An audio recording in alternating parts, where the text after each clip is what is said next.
Hello friends, नमस्कार दर्शक बंधु, जय जगन्नाथ फ्रेंड्स। आज आम धूली मंत्र विषय कहवा फ्रेंड्स। तो चलो जी आम टॉपिक उपरकू।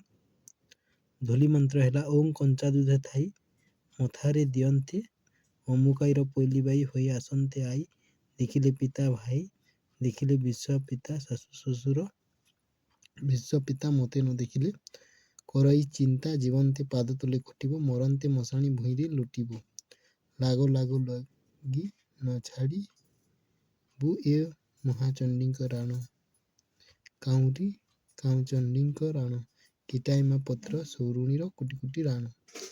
तो फ्रेंड्स मु आउथरे मंत्र कहूँ ओम कंचा दूधे थाई मथारे दियंते अमुकाईर पोइली बई बाई होई आसंते आई देखिले पिता भाई देखिले विश्व पिता शाशु शशुर विश्व पिता मते न देखिले करई चिंता जीवंते पाद तले खटिब मरंते मशाणी भुईरी लुटिब लागो लागो लगी न छाड़िब ए महाचंडी राण काउरी कामचंडी राण इटाइमा पत्र सौरुणीर कुटी कुटी राण।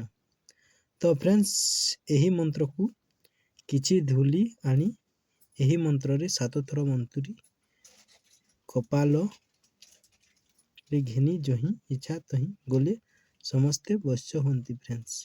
तो जदि भल लगुच ताहले लाइक एंड सब्सक्राइब करेंगे। मु एतिकी कही रखुची।